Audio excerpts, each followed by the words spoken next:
discípulos y maestros.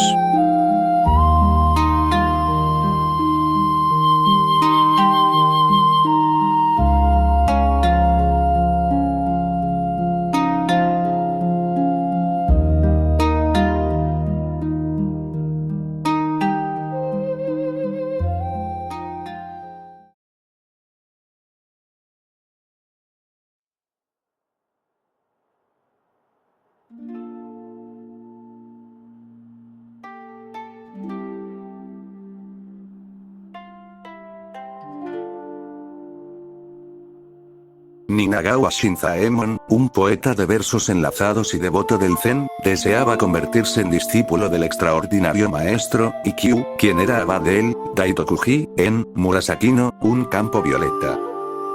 Llamó a Ikkyu, y el siguiente diálogo tuvo lugar en la entrada del templo. Ikkyu, ¿quién eres?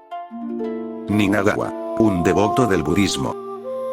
Ikkyu, ¿de dónde eres? Ninagawa, de tu región.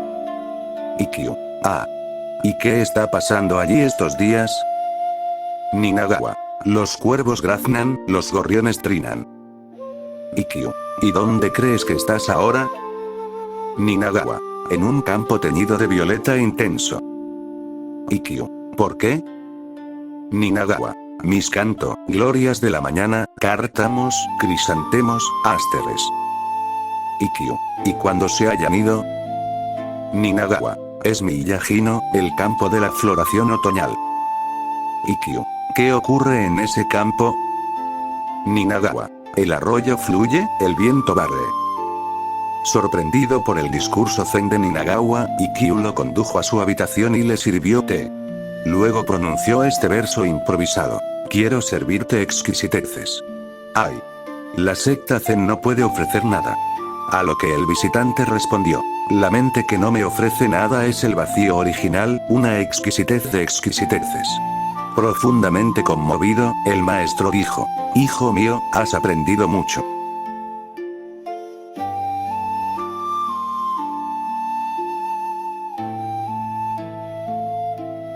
La poesía está más cerca de la religión que la teología, la imaginación más cerca que la razón. Y, por supuesto, la religión trasciende a ambas. No es ninguna de las dos. Pero caer en el abismo de la religión a través de la lógica es un poco difícil porque la lógica tiene cierta rigidez. No es flexible, es cerrada, no abierta. No tiene ventanas ni puertas para salir de sí misma. Es como una tumba. Uno puede morir dentro de ella, pero no puede entrar en un proceso vital, no puede volverse más vivo a través de ella. La lógica es una camisa de fuerza, una prisión. La poesía se acerca más a la religión porque es más flexible, fluida, más fluida. No es religión, pero puedes desprenderte de ella con mayor facilidad que de la lógica. Tiene aperturas, puertas y ventanas, y vientos frescos siempre pueden llegar a lo más profundo del corazón de un poeta. La poesía no es rígida. Puedes desprenderte de ella, si quieres. No se aferrará a ti. Y, por ser imaginativa, puede tropezar, incluso sin saberlo, con lo desconocido. Sigue a tientas en la oscuridad, es un tanteo en la oscuridad, y sigue a tientas, sigue buscando. Siempre está lista para adentrarse en cualquier nueva dimensión. La lógica es resistente. No hay personas más ortodoxas que los lógicos. Nunca escucharán la apertura de una nueva dimensión, ni siquiera la considerarán. Simplemente dirán que es imposible. Todo lo posible, creen, ya se sabe. Todo lo que puede suceder ya ha sucedido. Siempre desconfían de lo desconocido. El corazón del poeta siempre está enamorado de lo desconocido. Anda a tientas en la oscuridad en busca de algo nuevo, algo original, algo inédito, algo no vivido, algo inédito. Un poeta anda a tientas y a veces puede tropezar con lo desconocido, puede caer en el abismo de la religión. La poesía es metafórica, vive a través de las metáforas. Lo mismo ocurre con el lenguaje de la religión. Claro que, cuando una metáfora se usa de forma poética, significa una cosa. Y cuando se usa de forma religiosa, significa otra. Pero ambas usan metáforas. Hay un punto de encuentro. Sus significados pueden diferir, pero sus métodos son de la misma familia. Parecen gemelas. La diferencia interna es enorme, pero al menos en la forma, en la superficie, son más parecidas que la lógica y la religión. Debido a esta semejanza, la religión siempre ha hablado a la manera del poeta. Los Upanishads, los Vedas, Kabir, Mehra, los poetas Zen. Los poetas Zen han escrito haikus hermosos, tan condensados que un vasto mundo poético se convierte en una semilla dentro del haiku. A veces son tan simples que ni siquiera se capta su significado de inmediato. Pero si reflexionas sobre ellos, meditas sobre ellos, poco a poco el pequeño haiku se convierte en una puerta. Hace unos días leía el famoso haiku de Baso. Es muy breve, pero si meditas sobre él, de repente se abre una puerta. El haiku es: rana de estanque vieja saltando en el agua sonido. Visualízalo. Un estanque antiguo, muy antiguo, una rana saltando, el sonido del agua. Listo. Nada más que decir. Toda una situación condensada. Si meditas en ello, de repente sentirás un silencio que te rodea. Algo cambiará en ti. Es arte objetivo.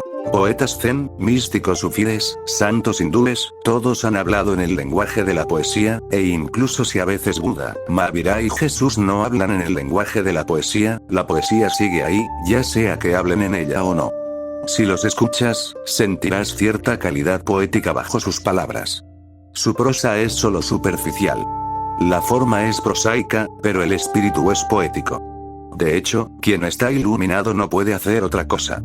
Si debe hablar en prosa, puede, pero no puede evitar la poesía. La poesía estará ahí justo debajo de la superficie. Si tienes un poco de perspicacia, la verás. Es vibrante y viva allí. La religión y la poesía tienen el mismo lenguaje. Sus palabras difieren, pero en algún lugar tienen un punto de encuentro. Y ese punto de encuentro es el tema de esta historia. Un poeta se encuentra con un maestro zen. Debió ser un gran poeta, porque solo los poetas más eminentes pueden encontrar un punto de encuentro con un místico. No todos los poetas lo tendrán, porque donde la poesía alcanza su máximo esplendor, allí está el primer paso del misticismo. Donde la poesía termina, culmina, alcanza su cima, su Gauri Sankar, se convierte en el Everest, allí está el primer paso del templo del místico. La poesía más elevada es el misticismo más bajo. Allí está el punto de encuentro. Así, solo los grandes poetas pueden alcanzar la altura donde un maestro zen tendrá que decir: hijo mío, has aprendido mucho. Ahora deberíamos entrar en esta historia. Ninagawa Shinzaemon, un poeta de versos enlazados y devoto del zen, deseaba convertirse en discípulo del extraordinario maestro Ikkyu, quien era abad del Daitokuji en Murasaki-no, un campo violeta. Siempre he creído que los grandes poetas no pueden evitar la religión. Deben adentrarse en ella porque la poesía lleva a cierto punto, y más allá está la religión. Si persistes en ser poeta, te volverás religioso. Solo puedes seguir siendo poeta si no la has recorrido en su totalidad.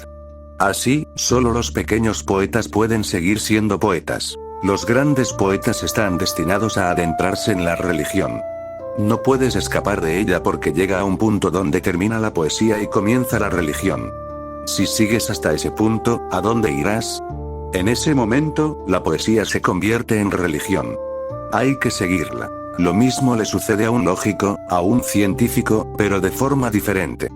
Con un científico también, si persiste, si insiste, llega un momento en que siente que hay un callejón sin salida, que el camino no avanza. Entonces se abre un abismo, ya no hay camino por delante. Con un poeta es diferente. Hay un camino por delante, pero ya no es de poesía. Su camino se convierte automáticamente en el camino de la religión. Pero para un científico, un lógico o un filósofo, sucede de otra manera. Llega a un callejón sin salida, el camino simplemente termina. No avanza más, no hay camino, solo un precipicio, un abismo. Esto le sucedió a Albert Einstein en sus últimos días. Solo les puede suceder a los más grandes. Las mentes inferiores en el mismo camino nunca llegan al punto muerto. Mueren en algún lugar del camino, creyendo que el camino los llevaba a alguna parte, porque aún había camino por delante. La conversión solo les sucede a los más grandes. En los últimos días de la vida de Albert Einstein, comenzó a sentir que toda su vida había sido un desperdicio. Alguien le preguntó: si volvieras a nacer, ¿qué te gustaría ser? Él dijo: nunca más un científico. Preferiría ser fontanero, pero nunca más un científico. Se acabó. En los últimos días, comenzó a pensar en Dios, o en el significado último de la vida, el misterio de los misterios, y dijo: cuanto más penetraba en el misterio de la existencia, más y más sentía que el misterio es eterno, interminable, infinito. Cuanto más sabía, menos seguro estaba de mi conocimiento. El misterio es vasto, inagotable. Este es el concepto de Dios. Lo misterioso, lo vasto, aquello que no se puede agotar. Puedes saber, y saber, y saber, y aún así permanece desconocido. Te adentras en él, y entras, y entras, y entras, y aún te mueves en la periferia. Sigues sumergiéndote en él, pero no tiene fondo. Nunca puedes alcanzar exactamente el centro del misterio. Nunca llega el momento en que puedas decir: lo he sabido todo. Nadie ha dicho eso excepto los necios. Un hombre sabio empieza a sentirse cada vez más ignorante. Solo los necios recogen algunas cosas de aquí y de allá, y empiezan a creer que saben.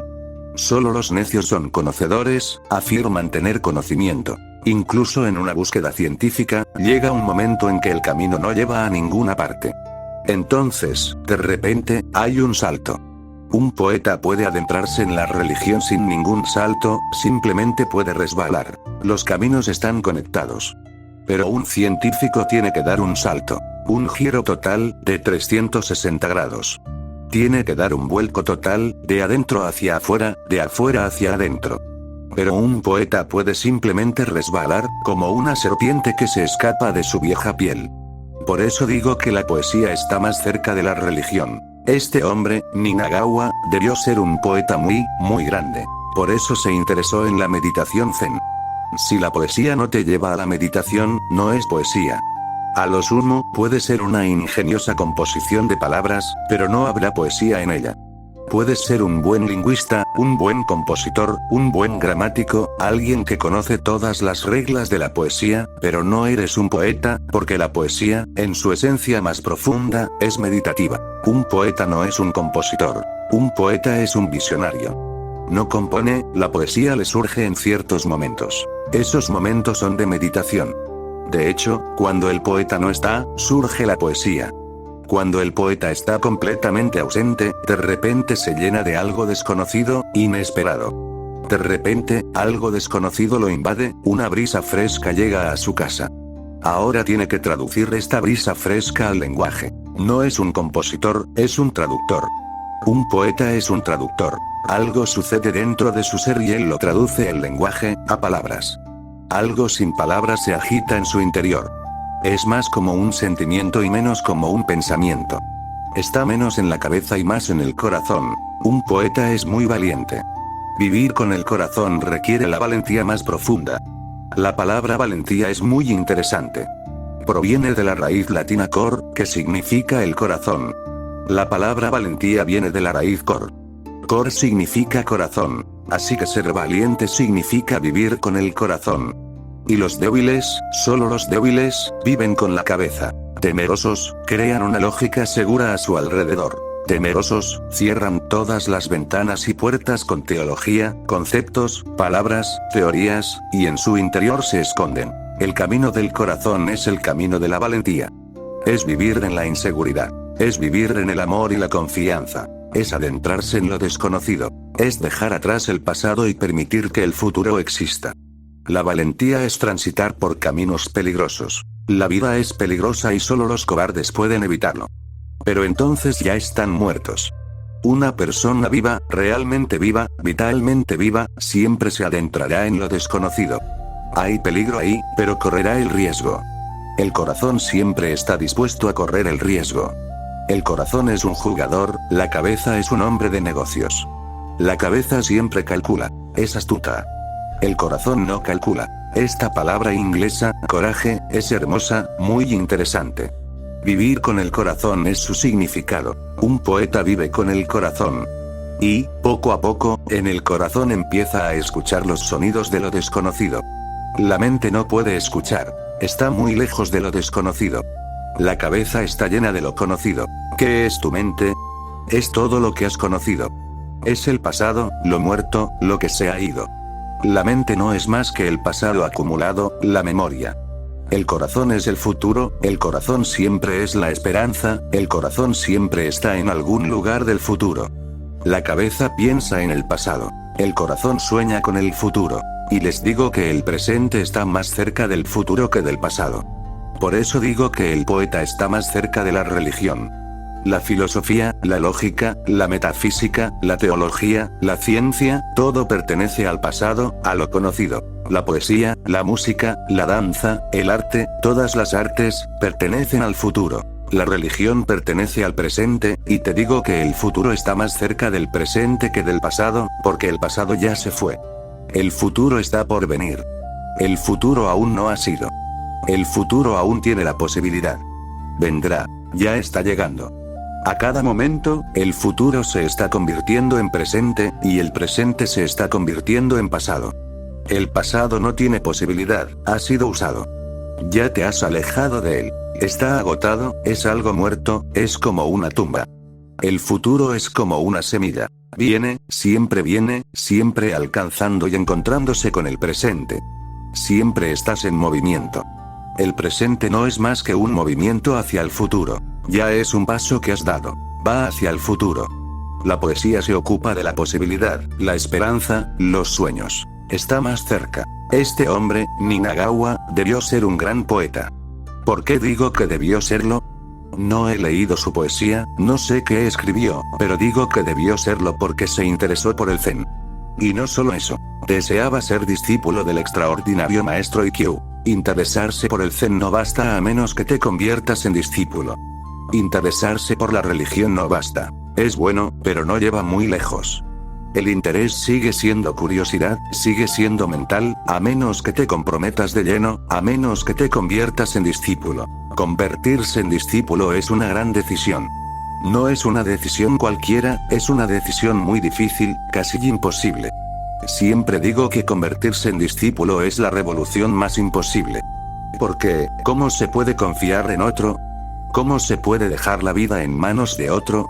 Es la revolución más imposible, pero sucede, y cuando sucede, es hermoso, no hay nada igual. Pero solo aquellos muy valientes, casi temerarios, solo ellos pueden dar el paso. No es para cobardes. No es para personas centradas en la cabeza. Es para quienes viven con el corazón, para quienes tienen coraje, para quienes pueden arriesgarse. Esta es la mayor apuesta de la historia, porque arriesgas tu vida entera, te entregas a alguien. No sabes quién es, no puedes saberlo. Puedes sentir ciertas cosas, pero nunca puedes estar seguro de un maestro. Siempre persiste la duda. A pesar de la duda, uno tiene que dar el salto. La duda no se puede satisfacer. No. Puedes ocultarla, pero no puedes convencer a la parte que duda. ¿Cómo puedes convencerla? Tienes que estar con el maestro. Solo entonces la duda desaparecerá. Antes de eso no es posible. Solo la experiencia la ayudará a desaparecer. Entonces, ¿cómo puedes convencer a la mente? La mente siempre duda. La gente viene a mí y me dice que duda, que están al 50%, ¿qué hacer? ¿Deberían esperar? Si esperan, pueden esperar eternamente, porque si creen que solo darán el salto cuando la mente esté completamente segura, convencida, nunca lo harán. Porque la mente nunca puede estar al 100%. Esa es su naturaleza. Siempre está dividida, fragmentada. Nunca puede ser total. Esa es la diferencia entre el corazón y la mente. El corazón siempre es total, la mente siempre está dividida. La mente es la división de tu ser. El corazón es el ser indiviso. El discipulado es del corazón.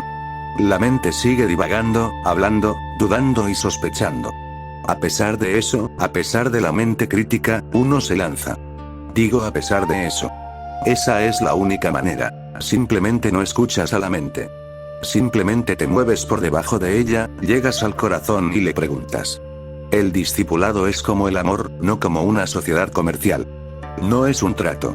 Simplemente das, sin saber si algo va a suceder o no. Si recibirás algo a cambio, no lo sabes. Simplemente das. Por eso es valentía. No solo le interesaba el Zen, sino que era un devoto. Lo amaba. El interés, la curiosidad, la indagación, son de la mente. La devoción, del corazón. Deseaba convertirse en discípulo. ¿Qué es convertirse en discípulo? ¿Qué significa? Significa: lo he intentado y he fracasado. He buscado y no he encontrado. He hecho todo lo posible, y he permanecido igual. No he experimentado ninguna transformación. Así que me entrego.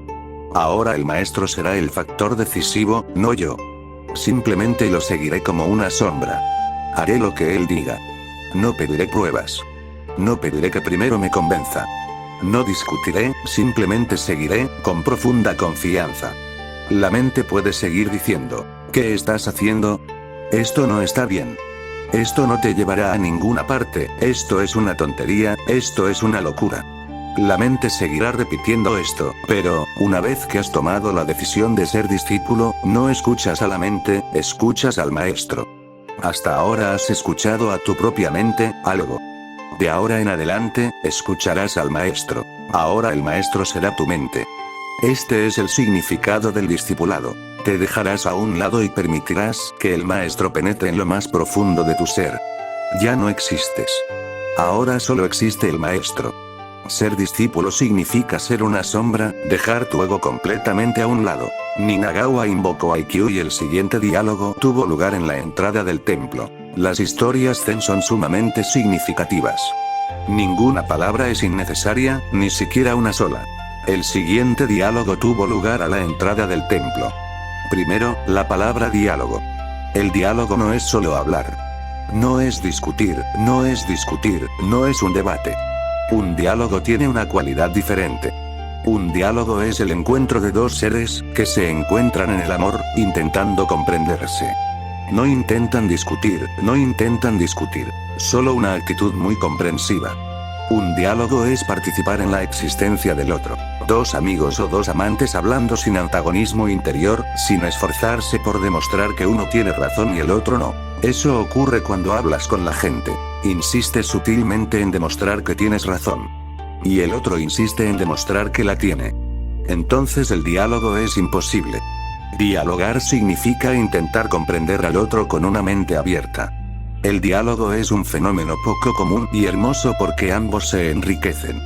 De hecho, mientras hablas, puede ser una discusión, ambos opuestos, una pelea verbal, intentando demostrar que yo tengo razón y tú no, o un diálogo, que es diferente. El diálogo no es enfrentarse, sino tomarse de la mano, avanzar juntos hacia la verdad, ayudarse mutuamente a encontrar el camino. Es unión, cooperación, un esfuerzo armonioso por encontrar la verdad. No es una pelea, en absoluto. Es amistad. Avanzar juntos para encontrar la verdad, ayudarse mutuamente a encontrarla. Nadie posee la verdad de antemano, pero cuando dos personas empiezan a descubrirla, a indagar sobre ella juntas, eso es diálogo, y ambos se enriquecen. Y cuando se encuentra la verdad, no es ni mía ni tuya. Cuando se encuentra la verdad, es mayor que ambos que participaron en la indagación. Es superior a ambos, los rodea a ambos, y ambos se enriquecen. El diálogo es el comienzo entre un maestro y un discípulo. Y debe ocurrir en la entrada. De lo contrario, entrar al templo no es posible. De ahí las palabras en la entrada. Debe ocurrir en la puerta. Lo primero es el diálogo. Si no ocurre, no hay posibilidad de discipulado. Entonces, Ikkyu se habría despedido en la misma entrada, porque no habría necesidad de invitar a la persona al templo. No tendría sentido.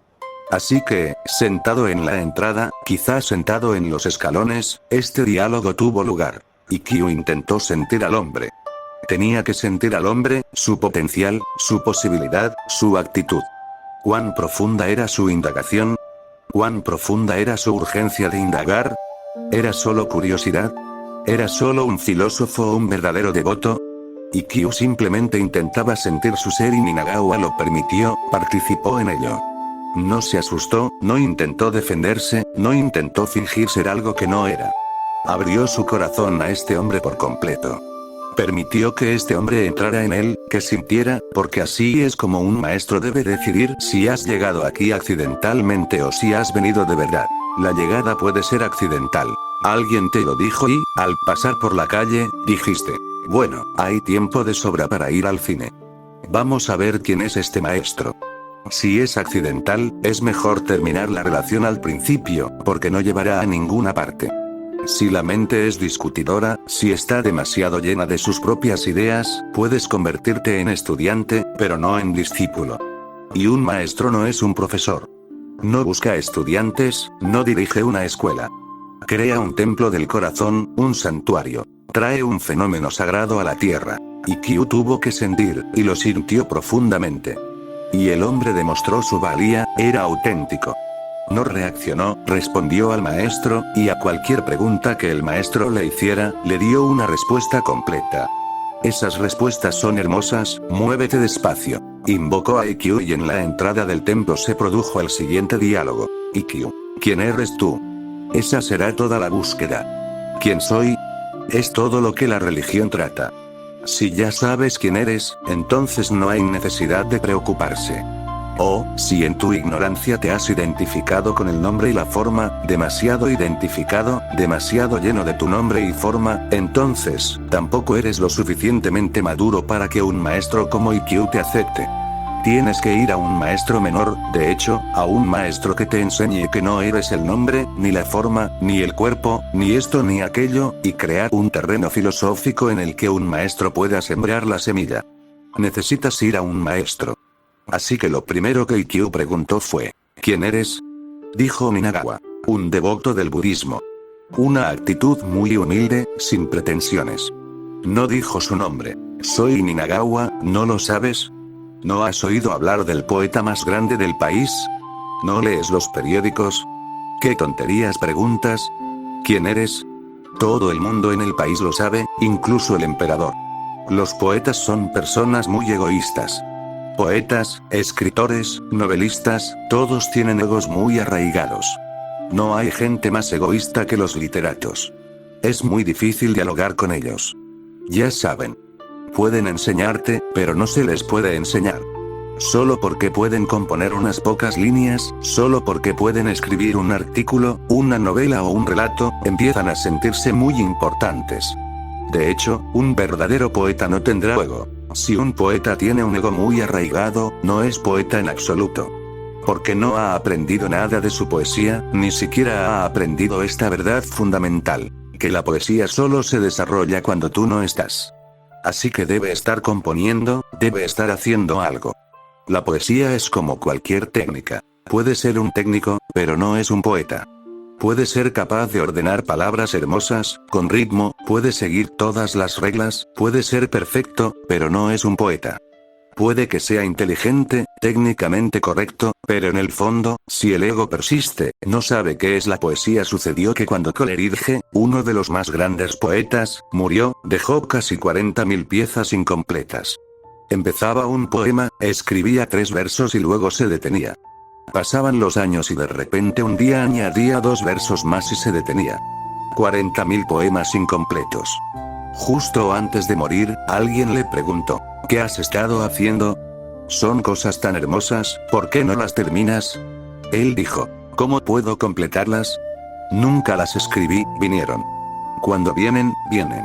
Cuando no vienen, no vienen. ¿Qué puedo hacer? No se pueden sacar, no se pueden forzar a venir.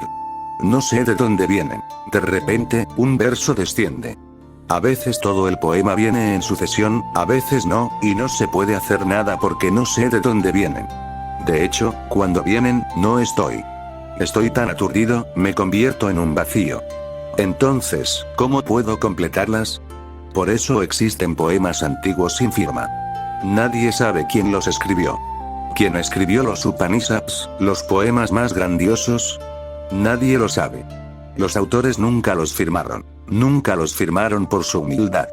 No fueron los autores, no fueron los creadores. Cuando le preguntaron a Ninagawa, ¿quién eres? Si hubiera sido como otros poetas, escritores y autores comunes, demasiado llenos de sus propios egos y mentes, habría dicho algo como, ¿no sabes que soy un premio Nobel, un ganador del premio Nobel, y que el emperador me ha elogiado y me ha nombrado poeta real?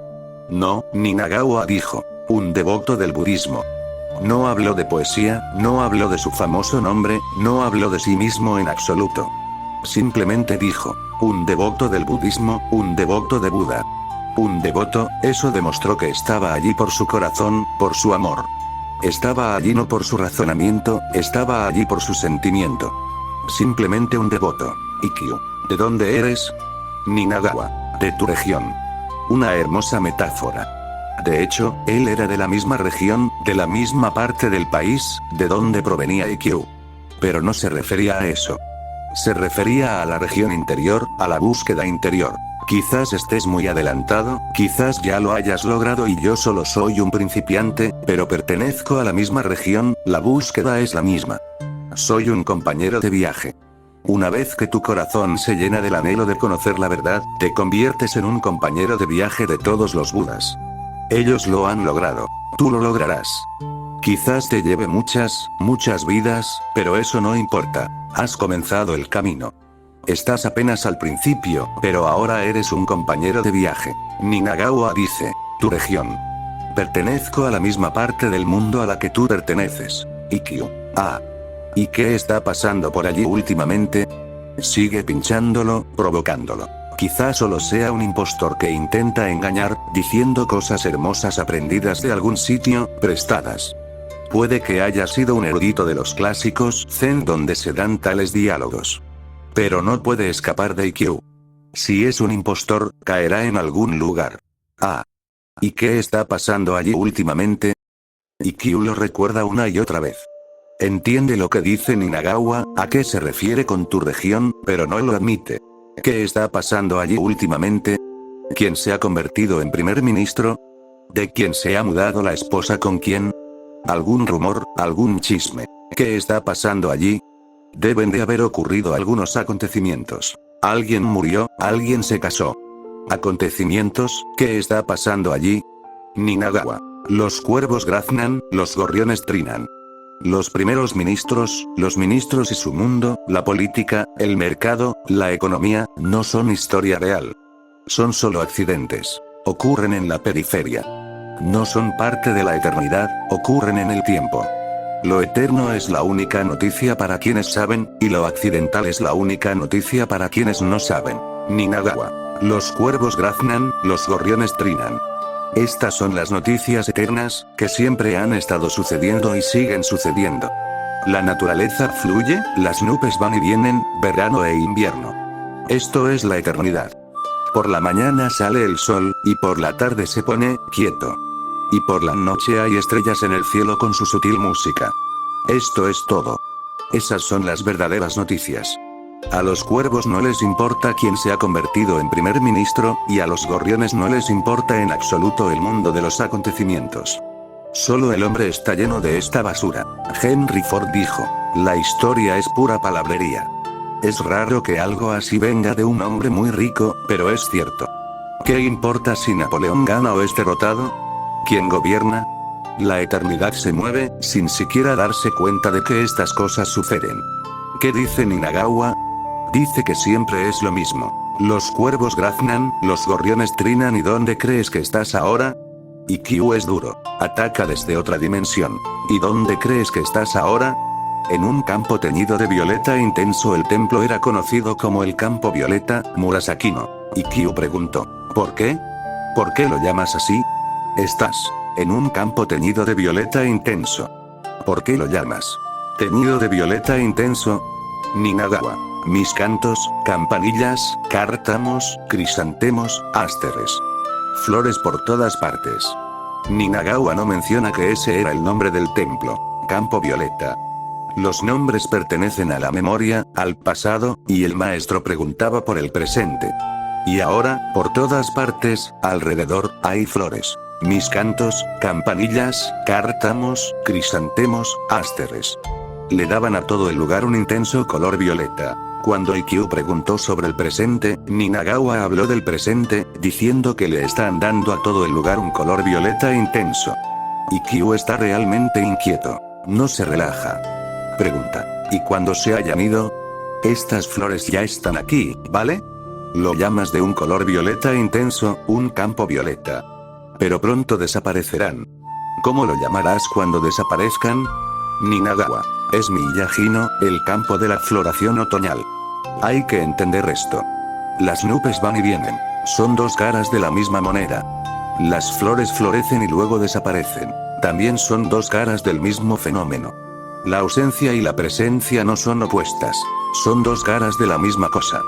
Ahora hay flores, por eso se llama el campo violeta, y cuando las flores desaparezcan, la gente dirá que este es el campo de la ausencia de estas flores de otoño. Seguirá siendo el campo violeta, pero desde el otro lado, la ausencia. Sucedió una vez que un maestro zen amaba mucho a su madre. De hecho, antes de convertirse en discípulo zen, su padre falleció. Él quería ser monje zen, pero su madre le dijo: soy pobre y estoy solo, y tu padre ha muerto. Entonces él dijo: no te preocupes. Incluso cuando me haga monje, seré tu hijo y tú serás mi madre. No renuncio a ti, no renuncio a nada. Así que su madre le permitió hacerse monje. Amaba mucho a su madre. Iba al mercado a comprarle cosas y la gente se reía.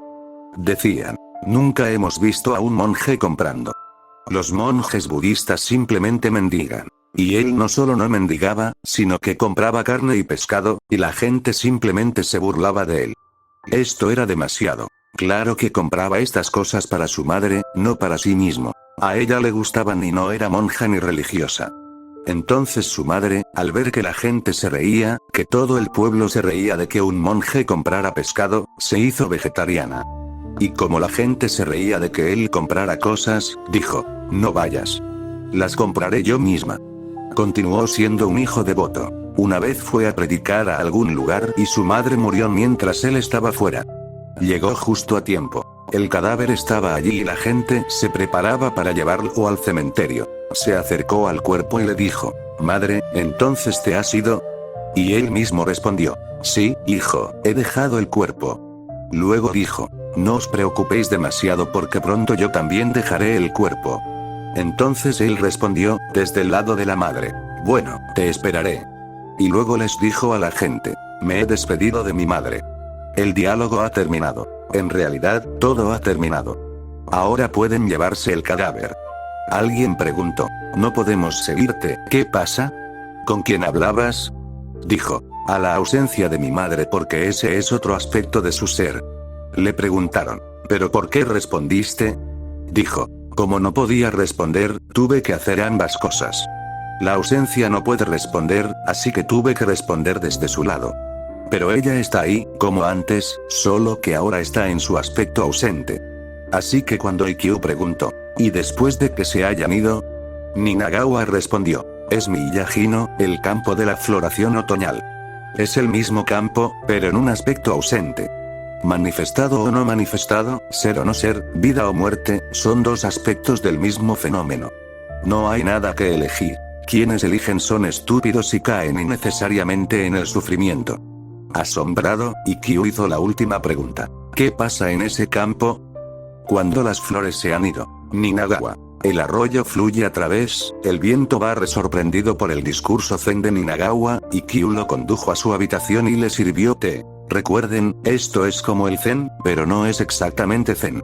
Él es un poeta, un gran poeta de profunda comprensión, pero la poesía más elevada es solo el comienzo del zen, el comienzo de la religión. Es algo propio del zen. Entiende, tiene una vislumbre, está abierto, siente, ha andado a tientas en la oscuridad y conoce cierta cualidad. A través de su propia indagación, la ha encontrado por casualidad. Pero aún así, es solo una vislumbre. A veces puede ocurrir una noche oscura, un relámpago repentino, y tienes una vislumbre. Luego, de nuevo, hay oscuridad. Esto es lo que le sucede al gran poeta. Está justo en el límite desde donde puede vislumbrar el más allá. Pero son vislumbres. Son propios del zen. ¿Cuándo se volverán zen? Solo se volverán zen cuando dejen de ser destellos, sino que se conviertan en tu ser mismo. Entonces vives en ellos instante a instante. No van y vienen. Simplemente se han convertido en tu ser más íntimo, en tu forma de ser. No es como un relámpago, es pleno mediodía, es de día. El sol está alto en el cielo y permanece allí. No hay posibilidad de que la oscuridad vuelva. No es un destello, se ha convertido en parte de ti. La llevas a donde quiera que vayas. La luz interior arde ahora. No dependes de la casualidad, te has asentado en ella, se ha convertido en tu hogar. Intentar alcanzar la realidad con la cabeza es como intentar ver con los oídos. No es posible. Los oídos oyen, pero no ven. Intentar sentir la realidad con el corazón es como intentar ver con las manos. Las manos no ven, pero sí ofrecen una visión de lo que es ver. Una persona ciega, si ama a una mujer, toca su rostro, siente sus curvas, su cuerpo, su redondez, su calidez y su textura marmórea. Entonces, a través de las manos, percibe una visión fugaz. Las manos pueden darte una visión fugaz, pero no exactamente, porque como pueden ver, solo pueden tantear. Pero cuando tocas un rostro con los ojos cerrados, puedes sentir las curvas, la nariz, los ojos, la forma del rostro. Un poeta es como una mano. Siente la naturaleza de la realidad con sus manos. Ciertos destellos llegan a él, como en el zen. Y un verdadero hombre zen es como los ojos. No anda a tientas, no necesita tocar con la mano. Puede ver. Sorprendido por el discurso zen de Ninagawa, Ikkyu lo condujo a su habitación y le sirvió té. Estos símbolos indican: tienes permiso, acércate más y más. Y le serví té. El té es un símbolo zen que significa consciencia, ya que te hace más alerta, más consciente. El té fue inventado por los budistas, y durante siglos lo han usado como ayuda para la meditación. Y el té es beneficioso. Si tomas una taza de té fuerte y te sientas a meditar durante al menos una hora, no sentirás sueño y podrás mantenerte consciente. De lo contrario, cada vez que te sientes en silencio y te relajas, llega el sueño. Para evitar el sueño, el té ha ayudado. La historia cuenta que Bodhidharma meditaba en una montaña de China llamada Ta. De ahí proviene el nombre té. Esa montaña se pronuncia Tao Cha, por eso en India el té se llama Chai o Cha. Bodhidharma meditaba. Era un gran meditador. Le gustaba meditar 18 horas, pero era difícil. Sentía sueño una y otra vez, y sus párpados se cerraban una y otra vez. Así que se los cortó y los tiró. Ya no era posible cerrar los ojos. La historia es hermosa. Esos párpados se convirtieron en las primeras semillas de té, y de ellas surgió una planta. Bodhidharma preparó el primer té del mundo con las plantas, y se asombró al descubrir que si tomabas las hojas y las bebías, podías mantenerte alerta durante más tiempo. Así, durante siglos, la gente del zen ha bebido té, y el té se ha convertido en algo muy, muy sagrado. Cuando un maestro zen sirve té, es una metáfora. Dice: sé más consciente. Estás en el camino correcto. Le dice a Ninagawa: estás en el camino correcto, pero caminas un poco soñoliento. Has encontrado la dirección, ahora sigue en la misma dirección. Pronto tu ser zen se volverá zen, pero necesitarás ser más consciente. Sorprendido por el discurso zen de Ninagawa, Ikkyu lo condujo a su habitación y le sirvió té. Eso es servir consciencia, una taza llena de consciencia. Es solo un símbolo para indicarle que debe ser más consciente. Eso es todo lo que necesita. Entonces Ikkyu pronunció este verso improvisado: quiero servirte exquisiteces. Ay. La secta zen no puede ofrecer nada. Tiene dos significados. El significado común es que en la secta zen no se permiten exquisiteces. Se permiten alimentos muy sencillos. Arroz, algunas verduras, té. Nada de exquisiteces. Así que el primer significado, el común, es: quiero servirte exquisiteces. Ay. La secta zen no puede ofrecer nada. Este es el último esfuerzo de Ikkyu por penetrar en él hasta lo más profundo, para ver si puede comprender el significado o no. El segundo significado es: quiero servirte exquisiteces. Ay. La secta zen solo puede ofrecerte nada. Yo no puedo ofrecerte nada. Puede significar no puedo ofrecerte nada o solo puedo ofrecerte nada. Entonces, no se ofrece nada. La consciencia y la nada son dos aspectos de lo mismo. Cuanto más consciente eres, más sientes que eres nada. Así que primero Ikkyu sirvió el té para decir: toma consciencia. Luego dijo: ay. No puedo ofrecer nada, excepto nada. Esta fue la última trampa que lanzó el maestro. Después de servir el té, si Ninagawa hubiera fingido, se habría relajado. Habría pensado: he sido aceptado. El maestro me ha llevado a su salón de té, me ha ofrecido té, me lo ha servido. Estoy relajado. Después de tomar el té, se habría relajado porque no se puede fingir por mucho tiempo. Fingir es tan agotador que uno se relaja. Y cuando el maestro te ha servido y te ha dado el té, ya no hay necesidad de fingir, todo ha terminado. Así que fue la última trampa. Ninagawa respondió: la mente que no me ofrece nada es el vacío original. Una delicadeza de delicadezas. No. Poseía una comprensión propia del zen. No era un simple poeta. Algo de la verdadera poesía de la existencia le había sucedido. Podía comprender de inmediato. Podía ser inmediato y podía responder. Dijo: la mente que me ofrece nada es el vacío original, una exquisitez de exquisiteces. Nada es la exquisitez de exquisiteces. No se puede ofrecer más que eso. Esa es la última exquisitez, el último sabor de la existencia misma. Es como si hubieras comido a Dios mismo. La exquisitez de exquisiteces. Profundamente conmovido, el maestro dijo: hijo mío, has aprendido mucho. Este aprendizaje no es conocimiento. El Zen distingue entre aprendizaje y conocimiento. Te lo explico. El conocimiento es prestado. El aprendizaje es tuyo. El conocimiento se adquiere a través de las palabras, el lenguaje, los conceptos. El aprendizaje se realiza a través de la experiencia. El conocimiento siempre está terminado. Lo sabes, está completo. El aprendizaje nunca es completo, siempre está en camino. El aprendizaje es un proceso. Uno continúa y continúa. Hasta el último momento, uno continúa aprendiendo. El conocimiento se detiene en algún punto y se convierte en ego. El aprendizaje nunca se detiene, permanece en humildad. El conocimiento es prestado. No puedes engañar a un maestro con tu conocimiento porque tus palabras serán solo superficiales. En lo profundo, tu ser se mostrará. Tus palabras no pueden ocultarte. Para un maestro, tus palabras son transparentes. Siempre puede ver más allá de lo que demuestra saber, lo que realmente está ahí. Este hombre habría sido atrapado por IQ si hubiera sido un hombre de conocimiento. Pero no, realmente era un hombre de conocimiento. Había aprendido, no fingía. A través de muchas experiencias de vida, de existencia, había aprendido mucho. Hijo mío, dijo IQ, has aprendido mucho. Y esto es muy propio de un maestro zen, porque son muy tacaños al decir tales cosas.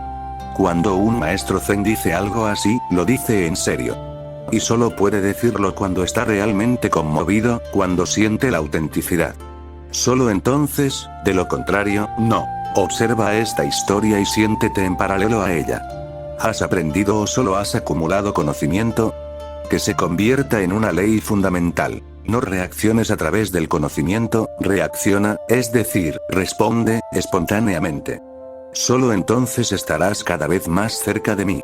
Y solo entonces, un día, podré guiarte y servirte el té.